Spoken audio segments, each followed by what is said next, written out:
오늘 본문의 말씀을 통해서도 그러한 은혜가 있는데요. 함께 나누기 원하는데, 먼저 우리 두 손을 가슴에 올려놓고 우리 2026년도 우리 교회에 주신 하나님의 말씀을 우리가 함께 선포하겠습니다. 같이 읽습니다. 시작. 여호와가 나를 항상 인도하여 메마른 곳에서도 내 영혼을 만족하게 하며 내 뼈를 견고하게 하리니 나는 물된 동산 같겠고 물이 끊어지지 아니하는 샘 같을 것이라. 아멘. 할렐루야. 정말 올 한 해 정말 물이 끊어지지 않는 샘 같은 축복이 임하기를 바랍니다. 여러분, 은혜가 끊어지지 않았으면 좋겠고요, 기쁨이 끊어지지 않았으면 좋겠고, 그 건강과 축복이 끊어지지 않는 저와 여러분의 가정이 되기를 축복합니다. 우리가 함께 봉독한 말씀을 통해서 제목을 따라할까요? 어찌하여 무서워하느냐. 예수님의 위대한 질문 세 번째 시간으로 어찌하여 무서워하느냐, 이 질문 앞에 우리가 섰습니다. 우리는 우리 민족 고유의 명절, 최대 명절이죠. 이 설 명절 앞에 있습니다. 이 설이라는 뜻은요, 순 우리나라 말인데요, 어떤 의미를 갖고 있냐면, 첫 번째는 낯설다라는 의미가 있습니다. 두 번째는 삼가다라는 뜻이 있는 거예요. 이 새라는 게 뭐죠? 한 번도 가보지 않은 길이에요. 그래서 그 새해 첫 걸음을 우리가 내딛는 이 시간들은 굉장히 낯선 시간 앞에 있게 됩니다. 그래서 이 낯선 시간 앞에서 우리의 몸과 마음을 경건히 다스리면서 조심스럽게 이 삼가면서 그 첫 발을 내디뎌라, 이런 의미로 이 설이라는 의미가 담겨져 있다라는 것입니다. 우리는 흔히 우리 인생을 향해서 축복을 합니다. 평탄한 한 해를 꿈꾸십시오, 평탄한 한 해가 되십시오라고 얘기합니다. 또 덕담으로 어떤 인사를 많이 하죠? 오늘 올 한 해 꽃길만 같으십시오라고 우리가 이렇게 인사를 하게 되는데, 그런데 막상 우리가 인생을 살다 보면요, 이런 예기치 않은 어려움들과 문제와 또 많은 폭풍이 찾아오곤 합니다. 1982년도 가을에 데보라 켈리라는 24살의 한 미국 여성이 있었습니다. 이 여성은요, 지금 여러분 보고 있는 이 럭셔리 요트 18m짜리인데요, 트래시맨이라는 이 보트가 제작이 되어서 이 보트를 구입한 사람한테 이 보트를 전달하기 위한 크루, 여기에 선택이 되어집니다. 그러다가 이 노스캐롤라이나라는 이 해역을 지나가다가 큰 돌풍을 만나게 돼요. 그래서 그만 이 선장이 이 배의 항해를 할 수가 없게 되는 상황까지 이르게 됩니다. 배에 물이 가득 차게 되고 점점 이 요트가 바다에 가라앉게 됩니다. 어쩔 수 없이 모든 승무원들은요, 작은 구명 보트에 올라타게 됐습니다. 그렇게 급작스러운 상황에 한 사람이 빠지게 되어요. 근데 이 해역에는요, 식인 상어떼가 있었어요. 그 사람이 빠지자마자 이 식인 상어에 의해서 여러분 죽임을 당하게 됩니다. 또 선장도 여러 가지 이유에서 이 배에서 빠지다가 보다가 결국 상어에게 잡혀 먹게 되었습니다. 그래서 세 사람밖에 남지 않는 이 상황이 있습니다. 얼마나 처절한 상황입니까? 먹을 것도 없습니다. 마실 물도 없습니다. 구조를 어떻게 당할지 알지 못하는 막막한 상황에 이들이 처하게 됐어요. 그런데 그 중에 한 사람이 갑자기 일어나더니 하늘을 향해서 소리를 지른 거예요. 하나님이 살아있으면 나와보라고.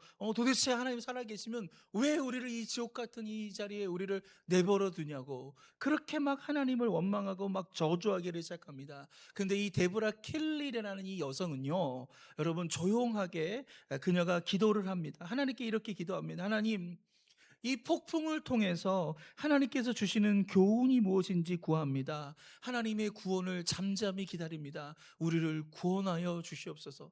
똑같은 상황이지만 한 사람은 하나님을 저주하고 한 사람은요, 하나님께 하나님의 뜻을 구하는 이 모습을 볼 수 있습니다. 근데 하나님을 저주했던 청년이요, 이 선원이 갑자기 가더니 여러분, 바닷물을 마시는 거예요. 여러분, 바닷물 마시면 돼요? 안 돼요? 안 되잖아요. 더 갈증이 심해지는데 막 마시다가 보니까 자기도 모르게 바다에 빠져버렸어요. 근데 이 바다에 또 상어가 기다리고 있다가 이 선원을 또 잡아먹게 됩니다. 단 두 사람밖에 남았지 않은 이 비극적인 상황에 처하게 됩니다. 이 두 생존자는요, 극적으로 지나가던 이 러시아 화물선에 의해서 구조가 되었다라고 합니다. 사랑하는 성도 여러분, 인생에는요, 이와 같이 예기치 못한 폭풍을 만나게 되면서 우리가 여러 가지 상황들을 선택하게 되는 것을 볼 수 있습니다. 폭풍은 우리가 선택할 수 없죠. 고난을 선택한 사람은 없을 것입니다. 상처받기를 원하는 사람은 없을 것입니다. 하지만 그 폭풍을 대하는 우리의 반응을 천천히 우리 스스로가 선택할 수 있는 것입니다. 오늘 그렇게 본문은 인생의 파도 앞에서 두려워하는 우리에게 던지시는 예수님의 위대한 질문을 담고 있습니다. 어찌하여 무서워하느냐? 이 질문을 통해서 우리가 회복해야 될 그 신앙의 본질이 무엇인지를 함께 나누고자 합니다. 첫 번째로 한번 따라해 볼까요? 두려움의 원인. 우리 마태복음 8장 24절과 25절을 읽겠습니다. 시작. 바다에 큰 놀이 일어나 배가 물결에 덮이게 되었을 때 예수께서는 주무시는지라. 그 제자들이 나와 깨우며 이르되 주여 구원하소서, 우리가 죽겠나이다. 여러분 잘 아시는 것처럼 예수님의 제자 12명입니다. 근데 그 12명 중에 7명이 어부 출신이에요. 그러니까 반 이상이 어부들입니다. 그러니까 지금 이 상황은 뭐예요? 갈릴리에 배를 타고 가는데 이 어부 출신이었던 제자들이 이 배를 운행하고 있습니다. 얼마나 손발이 척척척척 맞을까요? 그렇게 순조롭게 항해가 진행되는 상황 속에서 갑자기 돌풍이 불어 닥치는 거예요. 그런데 이 돌풍은요, 이 제자들, 베테랑 제자들에게도요, 여러분 한 번도 경험하지 보지 못한 엄청난 돌풍이 불어닥친 것입니다. 이 오늘 본문에는요, 큰 놀이라고 이렇게 표현이 되는데 이것을 헬라어로 보니까 한번 따라해볼까요? 세이스모스.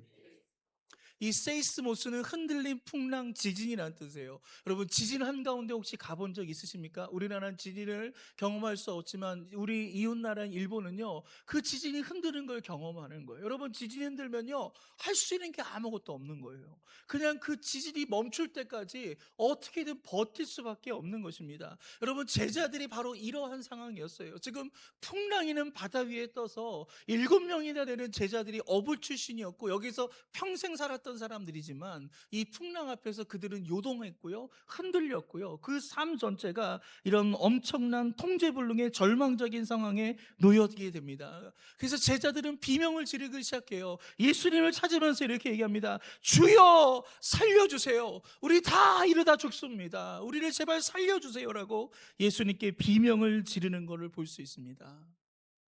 그리고 우리는 보통 두려움의 원인을요, 환경에서 찾습니다. 건강이 좋지 않아서, 또 돈이 없어서, 또 상황이 나빠서 두렵다라고 생각합니다. 하지만 성경은 그렇게 해석하지 않습니다. 성경은 다르게 말합니다. 그 두려움의 실체는요, 풍랑의 크기가 얼마나 큰지가 아니라 그 배에 함께 타고 계시는 그 예수님을 신뢰하지 못하는 바로 관계의 문제라고 얘기하는 거예요. 왜 우리가 두려운가? 바로 하나님과의 관계가 멀어지면 그 멀어진 것만큼 우리는 두려워하게 되어 있다라는 것입니다. 이 신뢰를 회복하면 우리의 생각의 중심이 우리가 옮겨지게 되면서 이 두려움을 극복하게 되는데, 우리가 어떻게 하면 우리의 생각의 중심을 나 중심이 아닌 하나님의 중심으로 옮기느냐? 그것은요, 성경 읽기를 통해서 가능한 거예요. 여러분 하루에 매일 성경 한 장씩 읽잖아요. 그럼 어떤 변화가 일어나냐면 내 삶의 중심을 나에서 하나님께로 옮겨지게 되는 거예요. 똑같은 상황을 당했지만 성경을 매일 꾸준하게 읽는 사람은요, 이 상황 속에서 하나님이라면 어떻게 하실까? 하나님은 이 상황을 어떻게 보실까를 생각하면서 그 믿음을 갖고 그 하나님을 향한 신뢰 속에서 두려움이 없이 그 모든 문제를 이겨내는 것을 볼 수 있다라는 것입니다. 하나님을 신뢰하면 그 신뢰하는 것만큼 우리 속에 있는 그 두려움이요, 밀어내게 되는 거예요. 그 두려움이 떨쳐지게 되는 것을 믿으시길 바랍니다. 그래서 헬린 아우에는 이렇게 말합니다. 우리 같이 한번 읽어볼까요? 시작. 두려움의 반대는 용기가 아니라 신뢰입니다. 여러분 두려움의 반대 용기 아닌가요? 아니라는 거예요. 신뢰라는 거예요. 여러분 하나님을 신뢰하면 두려움은 떠나게 돼 있습니다. 하지만 우리가 하나님을 신뢰하지 않고 하나님과의 그 친밀한 관계를 유지하지 못하면 그 두려움은 계속해서 우리를 공격하는 거예요. 여러분 골리앗 앞에 선 여러분 다윗의 이야기 여러분 어떻습니까? 여러분 이스라엘 군인들이 있었잖아요. 대치되고 있는 상황이었습니다. 이스라엘 군인들은요 훈련 받았어요. 그리고 전문적인 그런 갑옷을 입고 무기를 손에 들고 있었습니다. 하지만 어느 누구도 선뜻 골리앗 앞에 나설 수 없는 거예요. 왜? 두려움이 그들에게 찾아왔어요. 그런데 당시에 이 다윗은요, 한 17살 정도, 고등학교 1학년 정도밖에 되지 않았습니다. 전문적인 훈련도 받지 않았습니다. 갑옷도 있지 않았습니다. 그렇다고 무기도 제대로 한 거 갖고 있지 않았습니다. 그렇지만 다윗은요, 하나님과의 친밀한 관계가 있었거든요. 그래서 이 이스라엘의 군인들은 두려웠지만 다윗은 두려워하지 않았습니다. 오늘 그 말씀이 사무엘상 17장에 나와 있는데, 우리가 이 말씀을 읽을 때 큰 목소리로 한번 읽었으면 좋겠어요. 작은 목소리 말고. 할렐루야. 어떤 목소리요? 큰 목소리로 한번 읽을까요? 시작. 다윗이 블레셋 사람에게 이르되 너는 칼과 창과 단창으로 내게 나아오거니와 나는 만군의 여호와의 이름 곧 내가 모욕하는 이스라엘 군대의 하나님의 이름으로 내게 나아가노라. 오늘 여호와께서 너를 내 손에 넘기시리니 내가 너를 쳐서 내 목을 베고 블레셋 군대의 시체를 오늘 공중의 새와 땅의 들짐승에게 주어 온 땅으로 이스라엘에 하나님이 계신 줄 알게 하겠고. 아멘. 아멘. 여러분, 골리앗의 키는 2m 60에서 80 정도 됩니다. 어마어마한 키예요. 제가 이 상태 봐더라도 이렇게 봐야 해요. 너무나 압도적인 피지컬을 갖고 있습니다. 또 그 무기는요, 여러분, 삼척이었어요. 여러분, 3m에 달하는 그 무기를 갖고 있습니다. 여러분, 그 앞에서는 누구나 두려워하고 떨 수밖에 없는데, 오늘 다윗을 보십시오. 다윗은 골리앗 앞에서 내가 얼마나 힘센지를 얘기하지 않습니다. 성경 읽어보셨잖아요. 다윗이 어떤 훈련을 받았는지 얘기하지 않습니다. 내가 얼마나 많은 전쟁을 경험했는지 그걸 얘기하지 않아요. 자신이 갖고 있는 무기를 얘기하지 않고, 오늘 성경 읽어보니까 무슨 얘기예요? 온통 하나님 얘기예요. 온통 하나님 얘기예요. 다윗의 머리는요, 하나님으로 가득 차 있어요. 그렇기 때문에 골리앗이 앞에 있고 골리앗보다 더한 거인이 앞에 있다 할지라도 다윗은 전혀 두려워하지 않습니다. 왜? 하나님이 지금 나와 함께하기 때문에. 여러분, 오늘 다윗이 이렇게 고백합니다. 내가 하나님의 이름으로 나간다. 하나님께서 너를 내 손에 넘기셨다. 하나님이 계신 줄 알기 위해서 너를 쓰러뜨릴 것이다. 온통 하나님 얘기로 가득한 오늘 이 다윗을 보십시오. 소녀 다윗이 이 거구 골리앗 앞에서 담대했던 이유는요, 자기의 능력이 출중해서가 아닙니다. 자신이 갖고 있는 무기가 최신 무기이기 때문에 아니라 바로 하나님이 나와 함께한다는 그 전적으로 만군의 여호와 하나님을 신뢰하는 그 믿음 때문인 것을 믿으시기를 바랍니다. 신뢰의 크기만큼 두려움은 물러가는 거예요. 어떤 질병이 있습니까? 그 질병 우리를 두렵게 하죠. 어떤 문제가 있습니까? 그 문제 앞에서 우리가 벌벌 떨게 됩니다. 하지만 여러분, 이 상황에서 하나님은요, 우리가 하나님 앞에 나가기를 원하고 계셔요. 그래서 두 번째로 바로 이것은 믿음의 문제입니다. 한번 따라할까요? 믿음의 문제. 오늘 본문에 보면요, 예수님께서 제자들에게 질문을 던지십니다. 질문이라는 단어가 뭐라고 그랬죠? 바로 본질을 찾기 위해 통과하는 문이라는 거예요. 이 문을 통과하면 본질을 찾을 수 있는 것입니다. 그래서 예수님은요, 제자들이 본질을 찾기 위해 질문하신 거예요. 동일하게 저와 여러분에게 제자들이 하셨던 그 질문을 우리에게도 던지시는 거예요. 어찌하여 무서워하느냐? 여러분, 이 질문 앞에 서기를 바랍니다. 우리 마태복음 8장 26절 말씀을 읽겠습니다. 시작. 예수께서 이르시되 어찌하여 무서워하느냐 믿음이 작은 자들아 하시고 곧 일어나사 바람과 바다를 꾸짖으시니 아주 잔잔하게 되거늘. 여러분, 아멘. 성경을 보시니까 예수님께서 제자들의 질문을 던졌죠. 어찌하여 무서워하느냐. 그 다음에 제자들을 꾸짖으셨는데 어떻게 꾸짖으셨냐면 믿음이 작은 자들아 라고 꾸짖으셨어요.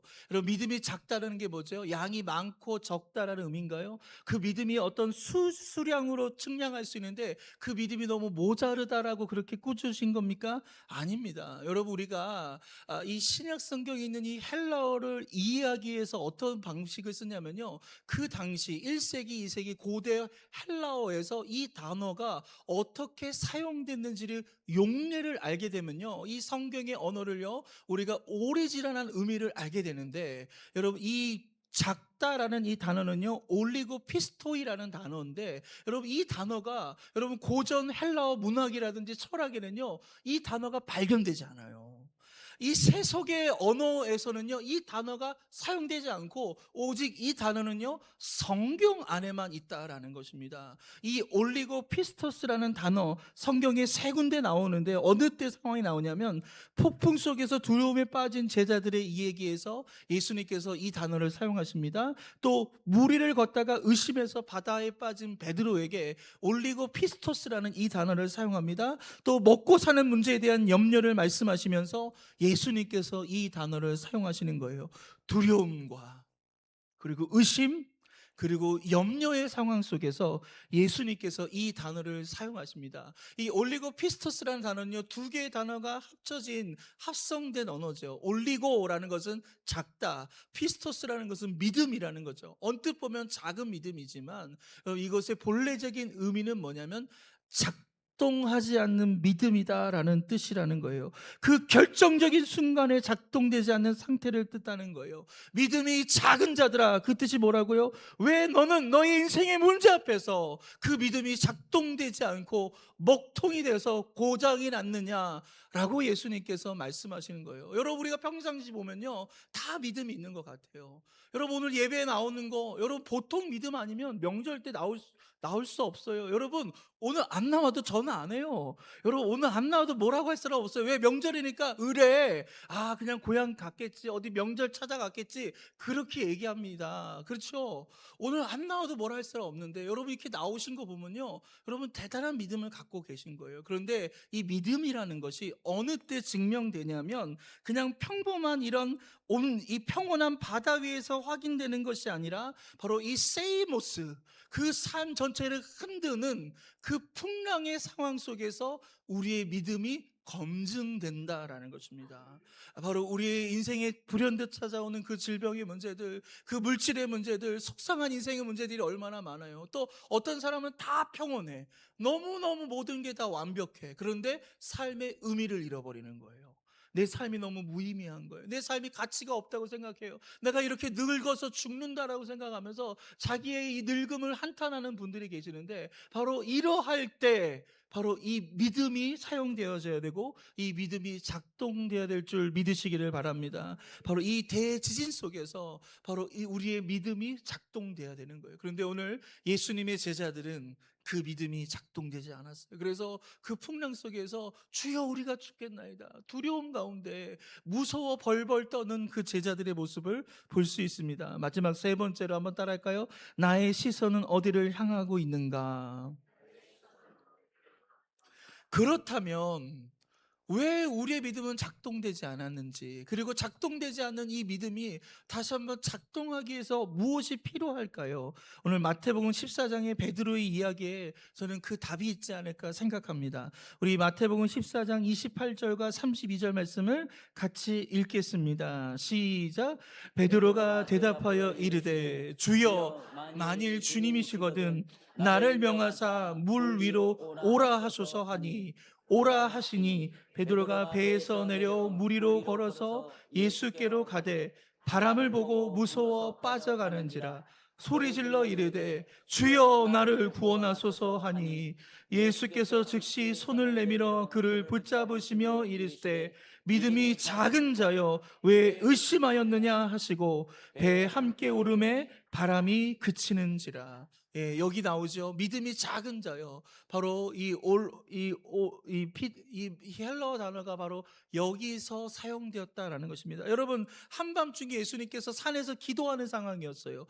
그리고 제자들은 뭘 부탁했냐면 너희들은 배를 타서 이 바다 건너 마을로 가라고 그렇게 얘기했습니다. 그래서 제자들은 예수를 두고 그들이 바다 위를 걸어가고 있는 가운데 큰 풍랑을 만나게 됩니다. 아무리 노를 저두고 아무리 노력을 해도요, 이 배가 꿀쩍하지 않고 그냥 멈춰있는 이 상황이었어요. 예수님께서 산 위에 기도하시다가 제자들이 곤란한 상황이 돼서 어떻게 할 줄 알지 못해가지고 예수님께서 그 산에 내려오십니다. 근데 배가 없잖아요. 그럼 예수님 어떻게 하셨죠? 그 무리를 처벅처벅 걷는 거예요. 여러분, 사람이 무리를 걸을 수 있나요? 여러분, 놀라운 능력 아닌가요? 예수님께서 그 무리를 걸어 가실 때 그 무리를 걷고 배를 향해 오는데, 여러분 제자들은요 너무 놀라운 거예요. 마치 유령처럼 생긴 겁니다. 그래서 혼비백산하면서 두려워할 때 베드로가 그 예수님께 이런 질문을 던지죠. 만약 주님이시거든 나를 명하사 이 바다 위를 걷게 해달라고 요청을 합니다. 예수님이 오라 얘기합니다. 그래서 베드로는요 그 배에서 나와요. 그래서 저벅저벅 걷습니다. 그런데 순간 바람을 바라봅니다. 순간 파도를 바라봅니다. 그 안에 의심이 들어오면서 그만 그 물속에 빠지게 되는 거예요. 베드로가 물 위를 걷다가 갑자기 물 위에 빠지면서 예수님께서 그를 건져주면서 하셨던 그 말씀이 바로 어찌하여 믿음이 작은 자다. 바로 올리고 피스토이라는 이 단어를 예수님께서 사용하신 것입니다. 여러분, 왜 믿음이 작동이 멈췄나요? 왜 결정적인 순간 우리의 믿음이 먹통이 되어버렸나요? 바로 우리의 시선을 하나님께로 고정하다가 우리의 문제와 환경에 우리의 시선을 놓쳐버렸기 때문이라는 것입니다. 우리는 풍랑이 닥치면 풍랑을 관찰하기 시작합니다. 이번 풍랑 너무나 큰데, 이 풍랑 너무 위험한데, 그렇게 분석하면서 스스로 공포를 키우게 되는 것입니다. 하지만 사랑하는 성도 여러분, 믿음은요 그렇게 공포를 키우는 게 아니에요. 믿음은 그런 문제를 바라보고 문제를 묵상하는 게 아닙니다. 바로 그 문제 가운데 역사하시는 하나님을 바라보는 거예요. 위기가 닥칠 때 하나님 이 문제는 저에게 너무 커요 라고 외치기 전에 우리는 의식적으로 한번 따라 볼까요? 이 상황을 하나님께서 통제하고 계십니다. 이것을 외칠 수 있기를 주님의 이름으로 축원드립니다. 내 앞에 있는 그 문제가 얼마나 큰지 얼마나 위험한지를 여러분 고백하기 전에 이 상황을 하나님께서 통제하고 계십니다. 저와 여러분의 인생의 배에 예수님께서 함께 계신 거예요. 그 상황을 예수님께서 지금 통제하고 계십니다. 여러분, 그리고 그 위에서 언급한 모든 정답들은 바로 우리의 기도 속에서 완성되게 되는 것입니다. 사랑하는 성도 여러분, 결국 답은 이거예요. 우리 마가복음 9장 29절 말씀 읽을까요? 시작. 이르시되 기도 외에 다른 것으로는 어떤 종류가 나갈 수 없느니라 하시니라. 여러분, 기도 외에는 이런 유가 나가지 못합니다. 기도하지 않은 사람은요 이 상황 속에서 하나님께서 통제하십니다. 외칠 수 없어요.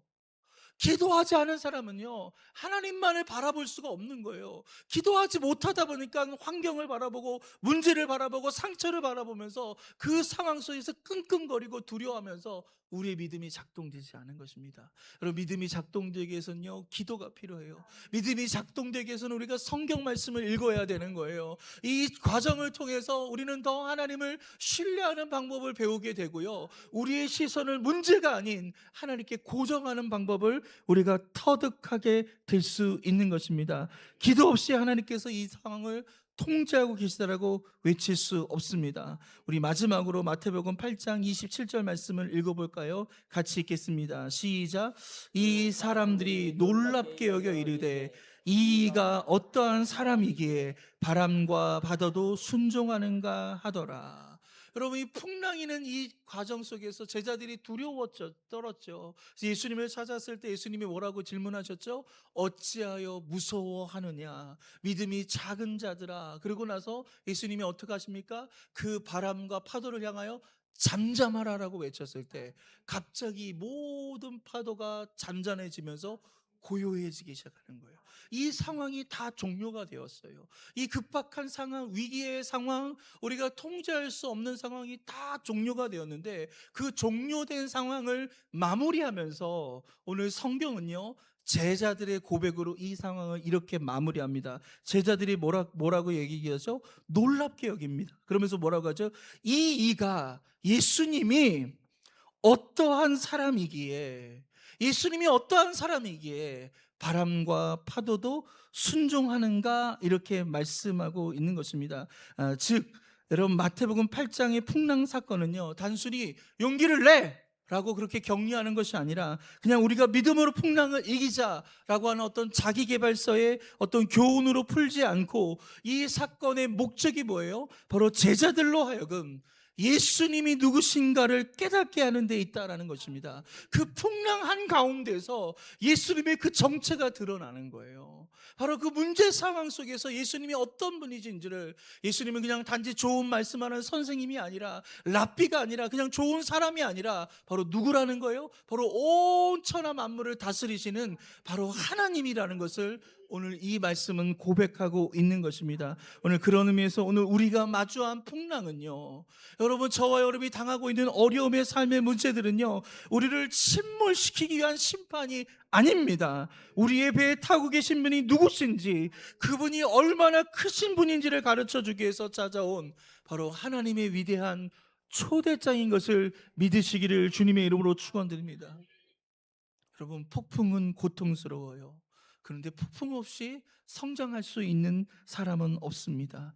폭풍 속에서 흘리는 그 눈물, 그 속에서만 드릴 수 있었던 그 처절한 기도, 그리고 그 시련을 통과하며 갖게 정결해지는 우리의 믿음이야말로 오늘 하나님이 우리에게 주시는 가장 큰 설의 선물인 것을 믿으시기를 바랍니다. 그럼 어떤 선물을 준비하고 계십니까? 어떤 선물을 받으셨습니까? 가장 중요한 선물은 바로 이 믿음의 선물이라는 거예요. 오늘 하나님께서 저와 여러분에게 오늘 이 예배를 통해서 주시기 원하는 이 모든 선물을 다 풍성하게 받아 누리는 사랑하는 성도들 되기를 주님의 이름으로 축원드립니다.